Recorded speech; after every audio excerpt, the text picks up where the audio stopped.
Hi everyone. We want to talk about today facial feminization. This is mostly performed for the transgender female who want to make my face more feminine and more acceptable in a social settings. And the key thing about this operation is first you have to ask the patient what do they want, what kind of facial features are bothersome or make them uncomfortable or not confident. So these are the first thing I will listen to the patient, and then we will discuss the what could be done or can be changed or improved. So there is no one size fits all type procedures for this type of operation. Depending on what the patient wants, we will develop what's the best for the patient, depending on their needs and the desire.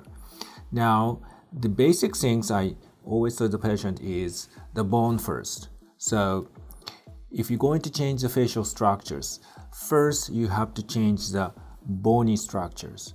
And after we are happy with the bony structures, we may work on the soft tissues. So that's typically what I approach these type of procedures. Also, I would divide the face into three sections: upper third, middle third, and lower third. And approaching each individual section separately, but in a cohesive way, we can come up with a plan to address each section. So that's how we approach this type of procedure. And once we are happy with the facial bony structures, then we work on the soft tissues. So that's how I liked. So for example, in the forehead, a lot of patients are uncomfortable with the prominent brow bones, and we would change the shape by taking down the bone.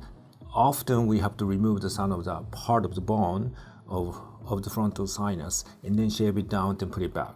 At the same time, we are also we're able to change the hairlines. And a lot of times we're not able to lower the hairline in a substantial amount. So what I do is to use a tissue expansion technique to gain the extra scalp to lower. So these procedures are typically done for upper 1/3. For the middle 1/3 is the nose and cheeks, and the cheekbones needs to be altered sometimes, and also the nose shape can be altered. And in the lower third, we typically address the jaw bones. So we can alter the shape of the jaw bones by shaving down, or often cut the bone and changing the shape by giving them typically smaller and more angular way. So these procedures are very complicated in terms of the way it's done, but also it's very individualized. So I would advise you who are interested in this type of procedure to discuss with the surgeon thoroughly and understand the nature and outcome and the expected results. This type of procedure cannot be done in one operation. Typically, it will require a series of procedures to get what you like to get.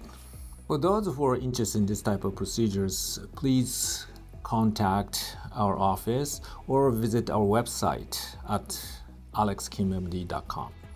Thank you.